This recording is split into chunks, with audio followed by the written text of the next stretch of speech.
Cualquiera que estudie la historia puede ver que ningún sistema de gobierno, ningún sistema económico, ninguna moneda y ningún imperio duran para siempre. Sin embargo, cuando un sistema colapsa, casi todo el mundo se sorprende y queda arruinado. Eso es lo que plantea el gran inversionista Ray Dalio en su libro Principios para enfrentar el cambio de orden mundial. Y por eso es que quiero contarte parte de la historia de Estados Unidos, su ascenso como potencia hegemónica. The only thing we have to fear is fear itself. Su consolidación de poder cuando le gana la Guerra Fría a la Unión Soviética. Mr. Gorbachev, tear down this wall.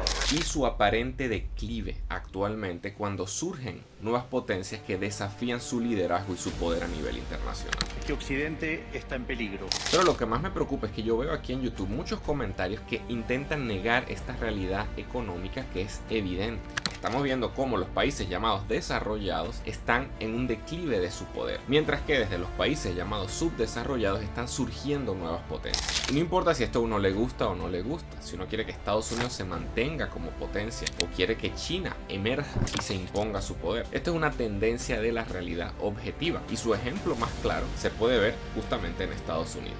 Because I think our country is dead. We're a failing nation and I think we're going to fail completely. Por eso es tan importante hablar de estos temas, por eso yo he estado por años investigando todo esto, entrevistando también a expertos de distintos países y también publicando aquí en YouTube los documentales como este que estás viendo ahora. Por eso que dice Ray Dalio, no nos puede caer de sorpresa. Así que ponte cómodo, si quieres prepárate un cafecito y comencemos por el principio. ¿Cómo fue que Estados Unidos logró surgir como potencia y por qué está haciendo todo lo posible por evitar perder ese poder?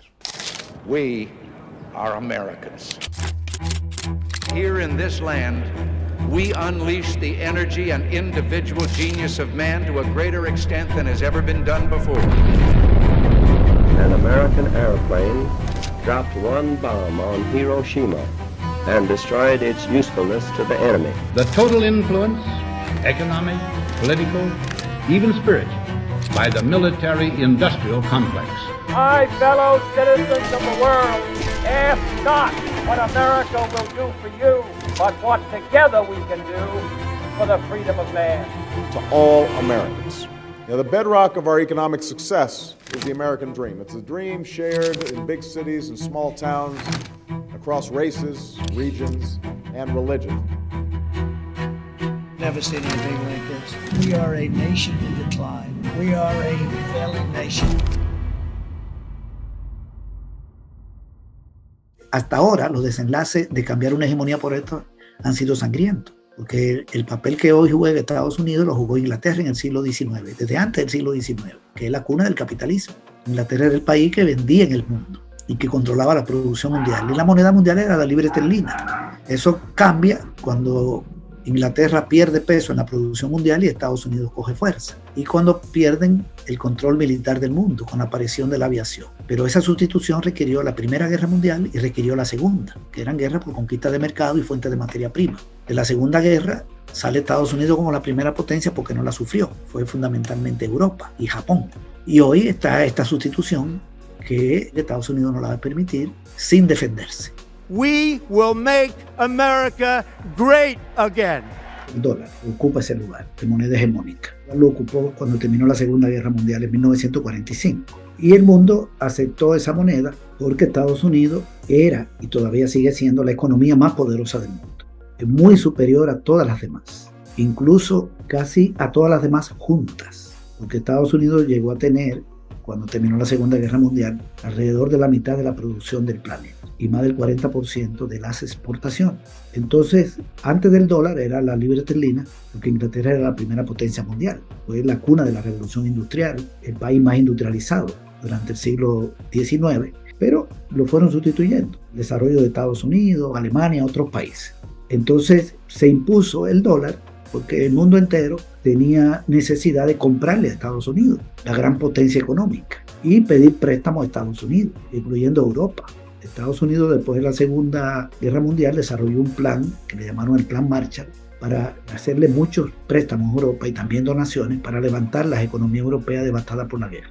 Entonces, esa moneda comenzó a ser aceptada en las transacciones internacionales y se desplazó la libra esterlina. Pero eso tiene que ver con el poderío económico de Estados Unidos y poderío militar, pero aquí es un tema más económico, fundamentalmente económico. Hubo una discusión ahí en la reunión de Bretton Woods cuando terminó la Segunda Guerra. Inglaterra llevaba una propuesta de cómo ordenar el sistema financiero y monetario mundial, y la delegación de Estados Unidos le dijo, no, el mundo entero quiere comprarle a Estados Unidos, nosotros somos los que producimos y somos los que vendemos, ustedes están en bancarrota, por lo tanto la moneda que se va a aceptar a nivel mundial es la nuestra. Our country must continue to play its great part in the period of world reconstruction. Y así lo impuso, sin una gran discusión. Entonces viene desde entonces siendo esa moneda la de referencia. Por ejemplo, República Dominicana, para explicarlo con un ejemplo, tiene su moneda, que es el peso, pero con el peso no puede comprar fuera del territorio dominicano. Nadie va a aceptar el peso a cambio de venderle un producto a un empresario dominicano. No se va a comprar vehículos en Japón y pagar con peso. Esa moneda es de circulación nacional. Entonces, para que República Dominicana pueda traer del exterior lo que no produce, lo que necesita, maquinaria, petróleo que no tiene, entre muchísimas otras mercancías, necesita una moneda que se le acepte internacionalmente. ¿Cuál es esa? El dólar. Ahora, ¿cómo se consigue ese dólar? Porque los países tienen que conseguirlo. Bueno, vendiendo en Estados Unidos, vendiendo en otros países, vendiendo en el mundo entero, exportando. Otro mecanismo que se utiliza es pedir préstamos también. Entonces se presta en dólares. O cuando llegan inversiones extranjeras, llegan empresarios de otro país, invierten en dólares en República Dominicana. O sea, llevan dólares. Los capta el Banco Central y ellos hacen sus inversiones. Luego el Banco Central ese dólar lo utiliza para financiar importaciones o para que el gobierno pague su deuda, entre otras cosas. También en los últimos años a través de las remesas está llegando mucho dinero, las remesas familiares. Entonces todos los países tienen dólares que provienen de todas esas fuentes principalmente y con él compran en el mundo. Pero hubo un hecho histórico que le dio más ventajas a Estados Unidos, mientras que simultáneamente le dio muchísima fragilidad al sistema financiero internacional. Se trata de cuando el presidente Richard Nixon suspendió la convertibilidad del dólar en oro según los acuerdos de Bretton Woods. Una medida que supuestamente iba a ser temporal, pero sabes que no se puede confiar mucho en los políticos, y terminó siendo permanente. We must protect the position of the American dollar as a pillar of monetary stability around the world.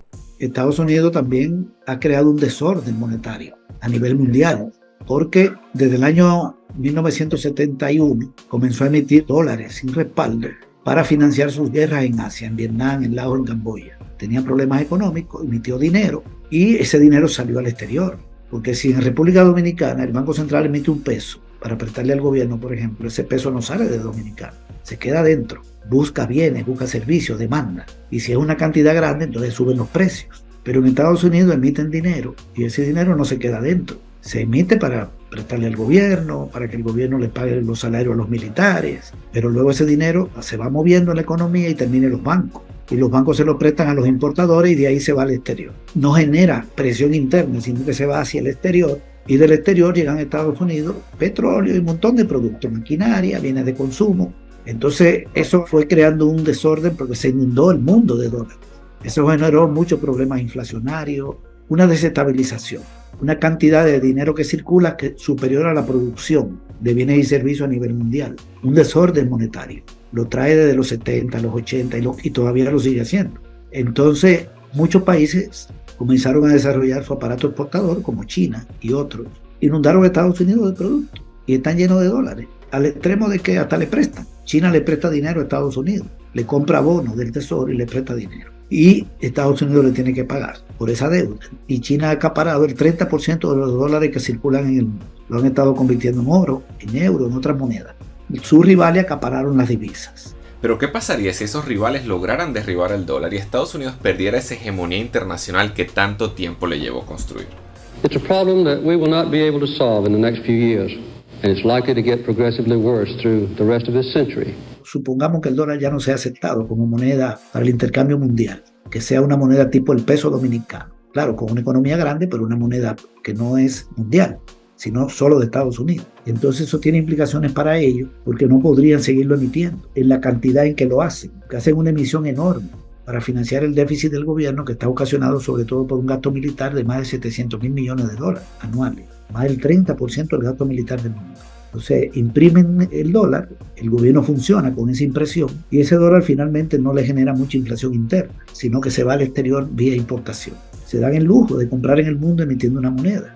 Eso no lo puede hacer México, no lo puede hacer Jamaica, ni Haití, ni República Dominicana, ni Colombia. Entonces esa emisión le permite vivir importando lo que no produce en la cantidad que necesita. Y ahí se va para afuera y compran todo lo que necesitan. Viven por encima de su capacidad productiva, por encima de sus medios.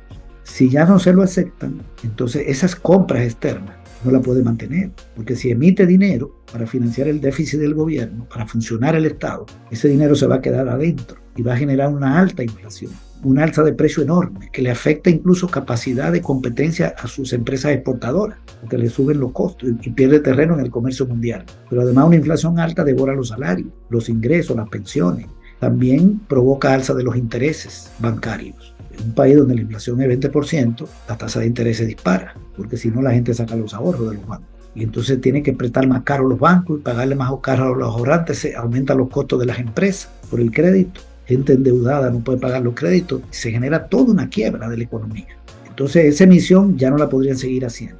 No tienen la válvula de escape hacia el exterior de esos dólares que emiten. ¿Qué tendrían que hacer entonces? Reducir sus importaciones, porque no la pueden seguir pagando con inorgánico. Y al reducirla, entonces afectan el aparato productivo porque esas importaciones se componen de minerales, se componen de maquinaria y de muchísimos bienes de consumo barato que compran en Taiwán, Tailandia, Singapur, Corea del Sur, Japón, China, etc. Estados Unidos tiene un gran déficit comercial. Es el país más importador del mundo. Compra mucho en México, en Canadá, en Europa. Sobre todo con China tiene un déficit de más de 300.000 millones en el comercio solo de bienes. Entonces, si reduce sus importaciones, afecta su producción local. Tendría menos materia prima para producir. Y eso hace que la economía descienda. Se va haciendo cada vez más pequeña. Y tiene un impacto por el lado del desempleo y de la caída de los ingresos fiscales. Porque una economía que reduce su tamaño, el gobierno recauda menos. Y tendrían dificultades para financiar el gasto militar y el gasto de las bases militares que tienen en el exterior. No la podrían financiar, más de 800. Entonces tiene un retroceso político, militar. Todo eso se le complica y pasa a ser una potencia de segundo orden. Sus rivales lo desplazan. Ese es el temor. Por eso hay tanto conflicto a nivel mundial. Por eso Estados Unidos está metido en muchísimas guerras. Siempre ha estado en guerra. Atacó Irak, atacó Afganistán, atacó Libia, golpe de Estado en América Latina. Se ha pasado la vida en eso para mantener su hegemonía. Is that okay to overthrow a democratically elected government? Is it okay? It depends on what your national security interests are. Estados Unidos sabía que esto venía desde hace muchos años. Hay un documento de 1988 que se llama Santa Fe II, donde Estados Unidos, es de Estados Unidos, donde dicen ahí que para el año 2000 China iba a ser la segunda economía del mundo. Estoy hablando del 88 al 2000, 12 años después. Cuando cerró el siglo XX, el año 2000, no era la segunda, era la sexta. Pero estaba muy cerca ya de Francia, de Inglaterra, de Alemania, a la que sustituyó de inmediato. Y ya para el 2006 solo Japón y Estados Unidos estaban encima. Ellos veían venir eso de China, ya lo sabían. Por toda una política que estaban aplicando en China, de apertura comercial, de generación de inversión extranjera, etc. Y ellos decidieron, después de la caída de la Unión Soviética, tomar medidas para reforzar su poder mundial y no ser desplazado. Mr. President, your China trip will soon come to its end. Could you tell us what impresses you most during this visit? The vitality, the changes that are taking place, the program of modernization itself, the courage that it took to embark on that, and then the manner in which it's succeeding. Pero si miramos bien, ellos mismos fueron empujando a China en esa dirección. Recordemos que Richard Nixon fue quien abrió las relaciones diplomáticas sentando las bases de lo que vendría después. We must recognize that the government of the People's Republic of China and the government of the United States have had great differences. We will have differences in the future. But what we must do is to find a way to see that we can have differences without being enemies in war. Pero además del avance de China, que es más un problema externo, Estados Unidos también enfrentó problemas internos que afectan su capacidad productiva. El segundo problema de Estados Unidos es la falta de recursos energéticos. Ellos tienen 24 o 23% del consumo mundial de petróleo, gas y carbón. Y esas tres fuentes de energía son las más importantes. Son el 90% de la energía mundial. ¿Dónde están ubicados esos recursos? Rusia tiene la reserva más grande de gas, con más del 40%. Pero no vamos a pelear con los rusos. Una guerra Rusia-Estados Unidos destruye el planeta. Esa guerra es muy difícil. En la segunda reserva la tiene Irán. Y en petróleo, la primera la tiene Arabia Saudita, aliada de Estados Unidos, pero Irak tenía la segunda, Irán la quinta. Y Estados Unidos tiene el 2.4 de la Reserva Mundial de Petróleo y el 4 del gas, consumiendo el 24. Y por el lado del carbón, Estados Unidos no tiene problema. Tiene la reserva más grande del mundo. Pero el carbón es el 25% de la fuente de energía, el gas es el 25%, el tengo el 50% y el petróleo 40%, es el 90%. O sea que de ese 65% petróleo y gas, ellos tienen poco y consumen mucho. With only 2% of the world's oil reserves, oil isn't enough. This country needs an all-out, all-of-the-above strategy that develops every available source of American energy. Pero como venimos diciendo, este plan es muy anterior al gobierno de Obama, así que presta atención a cómo fueron encajando todas las piezas y cómo inevitablemente no lograron todos sus objetivos. Cuando cae la Unión Soviética en el año 91, estaba gobernando George Bush, padre, y él lanzó una iniciativa para América Latina que le llamó Iniciativa de las Américas, que era un gran tratado de libre comercio de todos los países de América. Él dijo desde Alaska hasta la Patagonia, que después, cuando fue reemplazado él por Bill Clinton, fue retomado por Clinton con otro nombre, llamado Área de Libre Comercio de las Américas. Pero era la misma idea. Con Bush no caminó el asunto, pero era para reforzar el control de América Latina, controlar los recursos energéticos y los mercados. Él se fue y llegó Clinton. En el 92, gobernó hasta el 96 y luego hasta el 2000. Durante el periodo de Clinton, ellos comenzaron a impulsar ese ALCA, que tenía nueve temas que le permitían saquear a América Latina. Por ejemplo, en el capítulo de política de competencia del ALCA, se establecía que todos los estados tenían que eliminar los monopolios públicos. Por ejemplo, Venezuela no podría tener PDVSA como propiedad pública, tendría que venderla, privatizarla. Todas las empresas públicas energéticas y de todo tipo tenían que ser privatizadas. Eso iba a caer en manos del capital de Estados Unidos.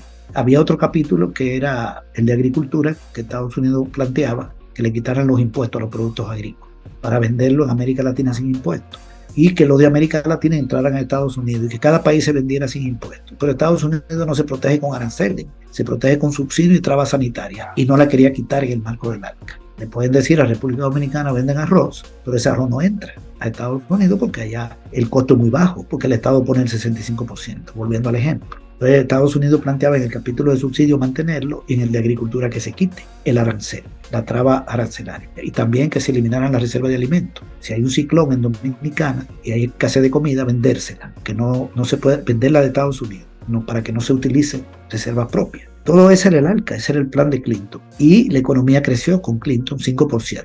Él no se metió en tantas guerras internacionales, hizo un énfasis aquí, pero en el gobierno de Clinton comenzó el cerco a Rusia. They will make NATO stronger. They will make Europe safer. And in so doing, they will make America and our young people more secure.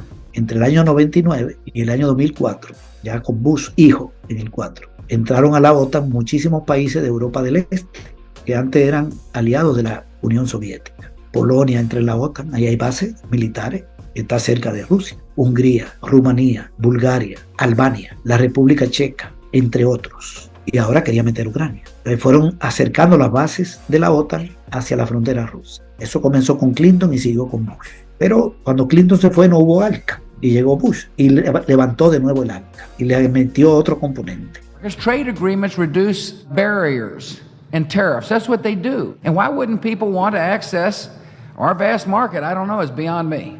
The reason you have a free trade agreement with America, it seems like to me, is in order to compete with China and India. El Plan Puebla-Panamá, un plan de inversión en infraestructura en el sur-sureste de México, 9 estados y los 7 de Centroamérica, incluyendo Belice y Panamá, para sacar carretera para la región y hacer presas en Guatemala, presas en el sur de México, desplazar millones de indígenas y de campesinos de su tierra y mandarlo a trabajar en presas de zona franca. Y en el marco del ALCA apropiarse del gas y el petróleo que está en el sur de México y el agua. El ALCA le daba la legalidad para la privatización y el Plan Puebla hacía la inversión para el despojo de los campesinos de esas tierras. Ese era el segundo plan de saqueo de esta región. Y el tercero era la militarización de América Latina, que la llenaron de bases militares. En Aruba, en Curazao, en Colombia, en Ecuador, en Perú 2 bases, en Colombia 3, en Ecuador 1. Y el ataque a los países árabes del Medio Oriente, que inició Bush con el ataque a Irán y a Irak. The war on terror is not confined strictly to the Al-Qaeda. The war on terror involves Saddam Hussein.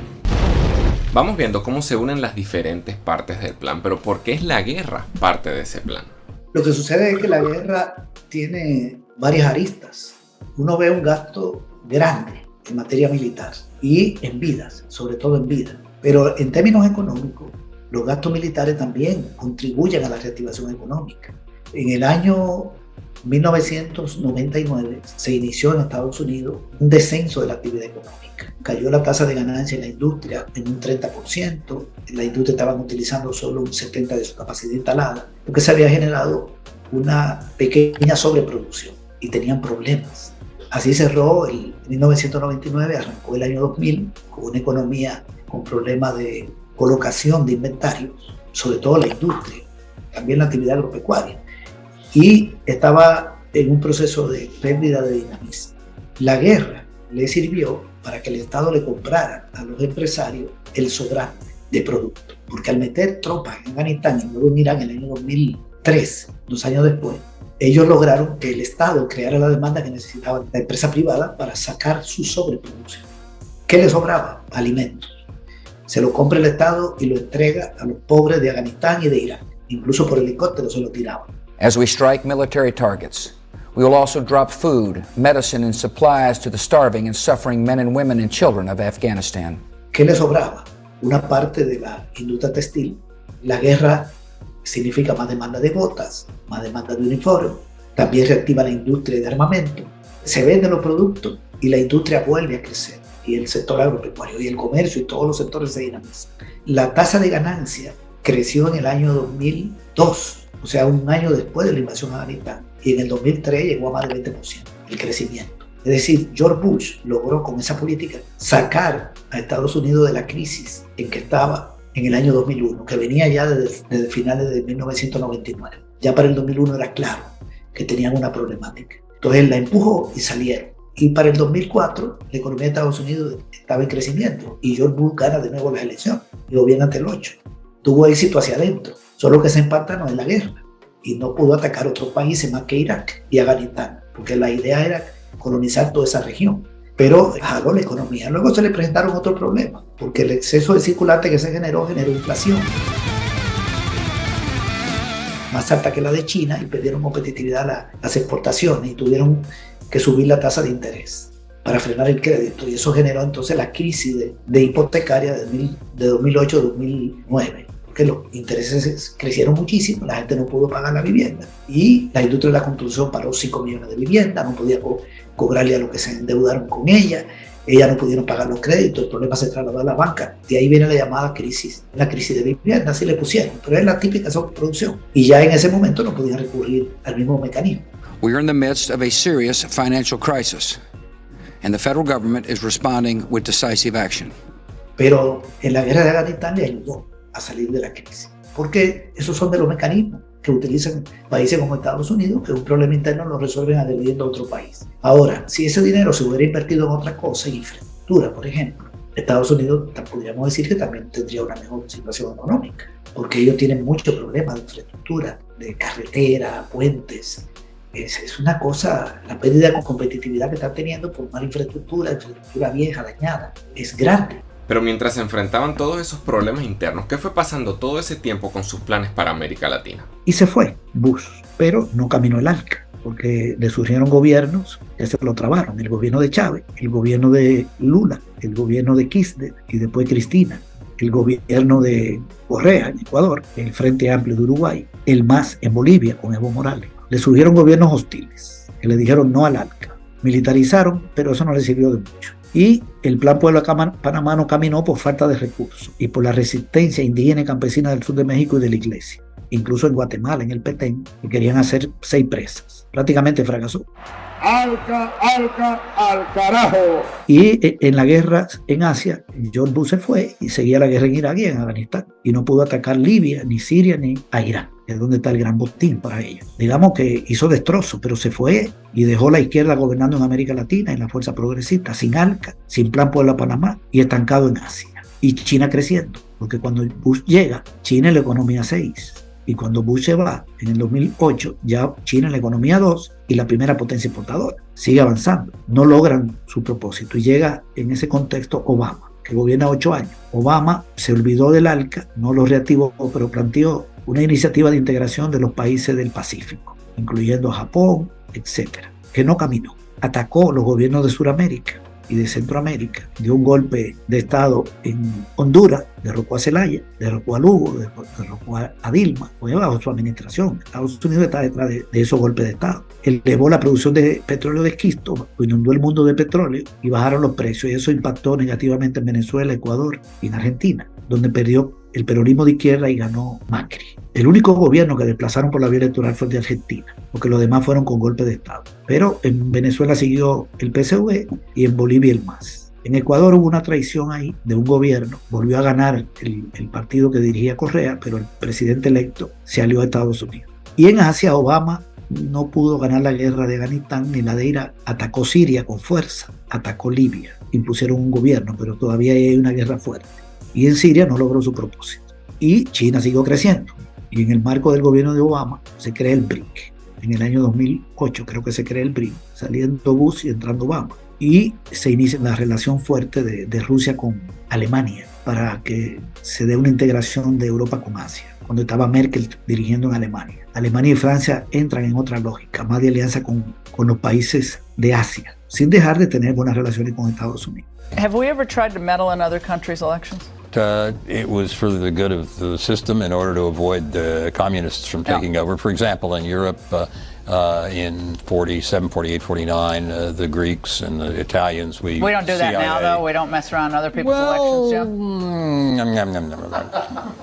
Only for a very good cause. Y la política de Trump es, bueno, dejemos las aventuras en el exterior. Viajó a Corea del Norte, se reunió con el presidente de Corea, sacó las tropas gringas de Afganistán, admitió la derrota, mantuvo el ataque a Siria y el ataque a Libia, pero finalmente perdió, porque Rusia le dio todo el apoyo a Siria, también Irán, y perdieron en Siria. Pero esa guerra la heredó de Obama. Y en Bolivia sí dieron un golpe de Estado, donde Estados Unidos está detrás, a Evo Morales. Pero volvió el MAS con el presidente Arce. Y la política de los grupos económicos que están detrás de Trump era levantar la economía. Ya no eran los acuerdos de libre comercio. Incluso ellos dejaron fuera ese acuerdo que quería impulsar Obama con los países del Pacífico. Estados Unidos dejó eso y se centró en levantar la producción nacional para que la economía creciera 4 o 5% y detener el periodo durante el cual China lo desplaza. Y para eso le bajaron la renta a las empresas para que tuvieran más ganancias, de 35 a 26, algunas se la bajaron a 11. Y le pusieron aranceles, impuestos de aduana a los productos que entran de fuera de Estados Unidos, sobre todo de Canadá, de México y de Europa y de China, para que los productores nacionales no enfrentaran mucha competencia. Y al bajar la renta, facilitar la inversión privada y que las empresas de Estados Unidos que están en el exterior regresaran a su país a producir lo que producen en el exterior. Por ejemplo, la General Motors, que está en México, que regresara a Estados Unidos para producir ahí. ¿Qué ventaja tendría? Menos impuestos sobre la ganancia. Y el arancel a los vehículos. Usted no va a tener competencia, vengan para acá. China, China, China, China, China, China, China, China, China. Pero con Trump eso no caminó, porque los aranceles que le pusieron a China no impidieron que los productos chinos siguieran entrando, porque no tienen capacidad competitiva. El déficit con China siguió altísimo, pasó de más de 400.000 millones a 325.000, altísimo, bajó un poco. Pero China sigue inundando a Estados Unidos de productos, porque lo que le vende Estados Unidos no lo puede reemplazar, tiene una mano de obra muy cara. El pueblo pagó más caro los productos chinos, pero siguieron entrando. Y las empresas de Estados Unidos que están en el exterior, la Cargill, la Monsanto, no regresaron. Dijeron, no, nosotros seguimos en China. Este es un mercado infinito, aquí están sacando millones de gente, muchos millones de personas la están sacando de la pobreza. ¿Para qué no vamos a ir a Estados Unidos, donde hay una población menor, donde la mano de obra es muy cara, aquí es más barata? Entonces le fracasó el plan. Estados Unidos no creció 4%, se mantuvo con un crecimiento pequeño, hasta que Trump fue desplazado por Biden. ¿Cuál es la política de Biden? La guerra. Ya se olvidó de levantar la producción interna a través de protección arancelaria y reducción de impuestos. Eso no caminó. Y lo que hizo fue provocar la guerra en Ucrania para detener la ruta de la seda al provocar una enemistad entre Europa y Rusia, que es el puente que une a China, la India con Europa. Mr. Putin, don't misunderstand what I'm saying. For God's sake, this man cannot remain in power. Entonces, ese proyecto de la ruta de la seda que iba a llegar hasta Europa, ya había entrado Italia. El Congreso de Italia aprobó entrar ahí en el 19. Iba a entrar a Alemania, había un gasoducto que ya estaba en el mar Báltico. Iba a comenzar a funcionar para venderle directamente a Alemania el gas desde Rusia. Carísimo, esa inversión. Todo eso, al desatarse la guerra, queda obstruido. Pero lograron primero quitar a Merkel en Alemania y le dieron la orden al gobierno de Inglaterra de que saliera de la Unión Europea. para debilitar a Europa y someter a Europa. La salida de Inglaterra de la Unión Europea afectó a Alemania y a Francia, que son las principales potencias. Y la caída de Merkel y la llegada de un gobierno más afín a Estados Unidos hizo que apoyaran a Estados Unidos en el esfuerzo de meter a Ucrania en la OTAN y provocar a Rusia para que Rusia lo impidiera y se desatara la guerra. La guerra a Estados Unidos le conviene en ese sentido, porque detiene ese proyecto en su avance hacia Europa, donde iba a entrar también Alemania y iba a estar Francia, no solo Italia. Hoy está obstruido ahí, esa es la política. Es decir, detengamos el avance de China a través de su gran proyecto que quiere meterse en Europa, pero va a seguir hacia África, va a seguir hacia Asia, incluso hacia América Latina, pero es una forma como de detener. Y si ganamos la guerra, esa es la lógica de Estados Unidos, entonces termina debilitada Rusia. Y quién sabe si puede ser objeto del ataque, porque ahí están todos los minerales del mundo. Eso es muy complicado, porque eso provocaría una guerra nuclear y se acaba el planeta. A Rusia no la pueden ocupar realmente, pero la intentan debilitar, incluso con las sanciones. Simply put, Mr. Putin has a different vision of the future.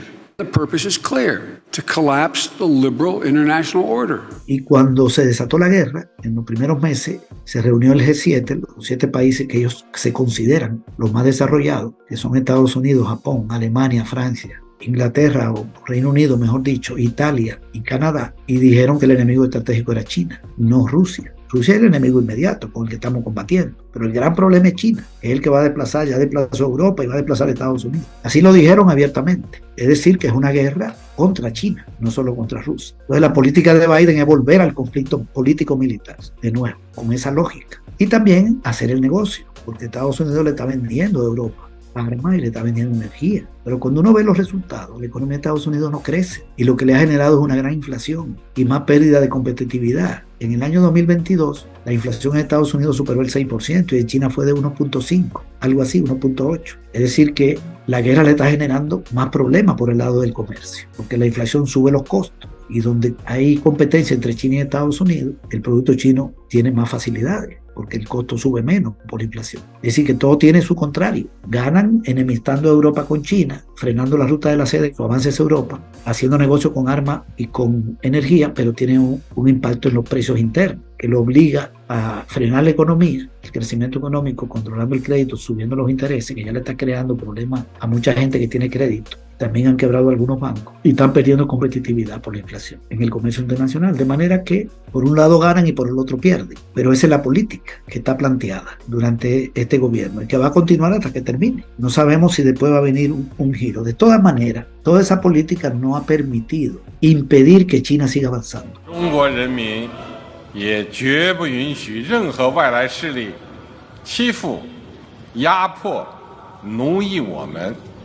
En medio de todo lo que yo he dicho, China se colocó no solo como la segunda, sino que superó a la Unión Europea junta y va por Estados Unidos. En medio de todo esto, China se convirtió en la primera potencia exportadora. China se convirtió en la primera potencia en telecomunicaciones. China estableció relaciones diplomáticas con una enorme cantidad de países. Solo 15 o 16 del mundo no tienen relaciones con China, sino con Taiwán. China tiene más relaciones comerciales, creo que son como 125 o 130 países del mundo, con los que tienen más relación comercial que Estados Unidos. Siguió aumentando su reserva monetaria, con un crecimiento económico grande. En medio de todo esto, la India pasó de ser la economía 12 a ser la economía 5, y ya va a ser la 4. En medio de todas estas políticas que cruzan 6 gobiernos, surgió el BRIC. La izquierda ascendió en Sudamérica, fuerza de izquierda y progresista. Se ha fortalecido esa integración. Brasil creció enormemente. México, por cierto, ya desplazó a España el año pasado y se colocó en la economía 14. España cayó en la 15, una economía enorme. Es decir, se han ido conformando todos estos bloques, como el BRIC, como la integración de Sudamérica y otros espacios rivales de Estados Unidos y rivales de Europa. Ha seguido avanzando el proceso de desplazamiento de Estados Unidos, a pesar de esta política agresiva que hemos descrito.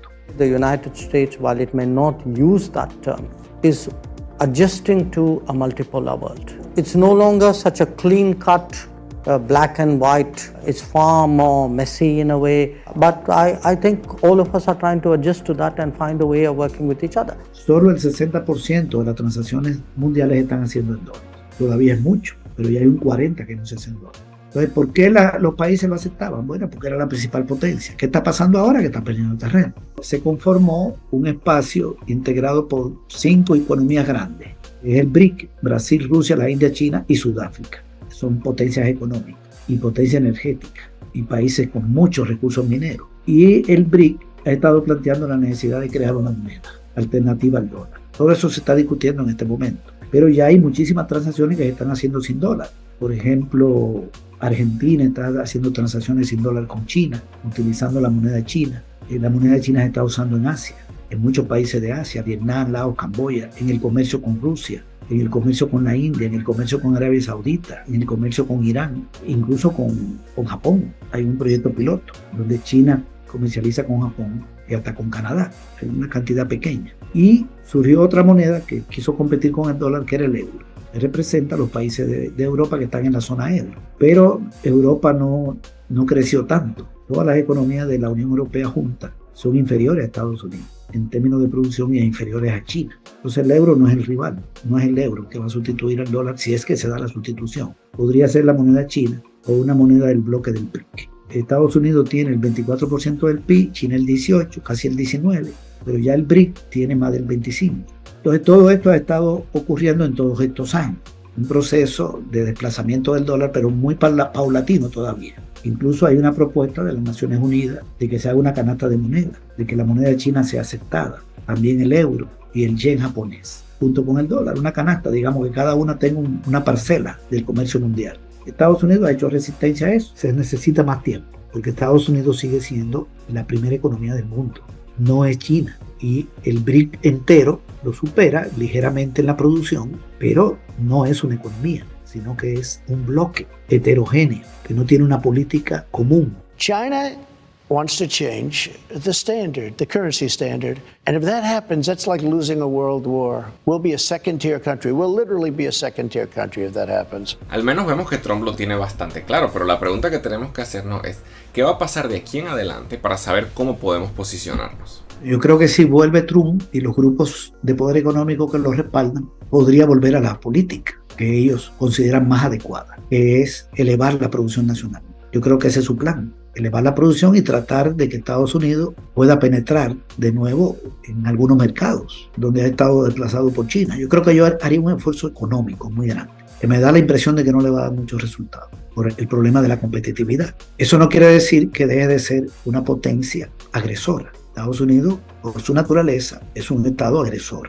Con cualquier gobierno, ya sea la continuidad de los demócratas o la vuelta de los republicanos, siempre hay amenaza de agresión, sobre todo en Sudamérica, donde yo veo que pueden intentar actuar más, porque ya en Asia, en todas esas acciones le ha ido mal. Estados Unidos ya no tiene capacidad de enfrentarse a Irán. Y lo que iban a hacer con los países árabes y del Medio Oriente, creo que ya no le da para más. Perdieron en Siria, perdieron en Afganistán. En Irak están gobernando los chiitas, amigos de los chiitas de Irán. Arabia Saudita se les zafó. A lo mejor buscan la alianza con Arabia Saudita, pero está muy difícil. Ya ellos vieron para dónde va el mundo. Y ahí está gobernando toda una dinastía, un grupo de grandes millonarios vinculados al petróleo que se está reinsertando para no perecer en este conflicto internacional. Y vieron que Estados Unidos no es lo principal ya, sino que está surgiendo un mundo nuevo.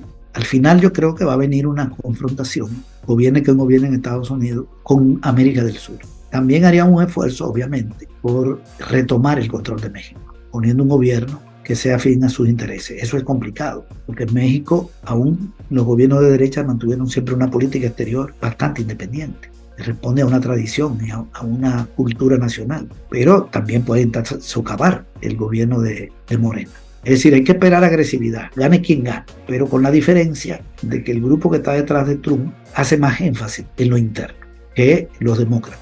Los demócratas creen que la solución pasa por tragarse el planeta y los republicanos creen que hay que hacer también esfuerzos internos de levantamiento de la producción. Pero detrás de cada uno lo que hay son grupos de poder económico. Estos presidentes representan intereses. No es una pensada de Trump ni es una pensada de Biden, sino que son grupos de poder. Lo que dicen, esta es la política que va o esta es la política que va. Y en eso entran en contradicciones y a veces esas contradicciones se resuelven hasta con el asesinato, como pasó con Kennedy, o con fraudes electorales como el que le hicieron al candidato demócrata cuando ganó George Bush en el año 2000. Hay que esperar también que haya conflictos internos, porque en torno a la política pueden tener contradicciones. Y con este panorama de lo que viene en los próximos años, espero haberte convencido de lo importante que es entender estos momentos de cambio de orden mundial. Como dice Rey Dalio, si estás preocupado no te preocupes, pero si no estás preocupado, preocúpate. Así que te invito a compartir este video con quien creas que lo necesite. Y ahora te invito a ver los efectos que está teniendo el declive del dólar a nivel global aquí y cómo se está posicionando México en este contexto aquí. Soy Gabriel González Florentino, el economista y youtuber, y recuerda que todo sistema tiene su método y el método funciona. In short, the American economy is in trouble.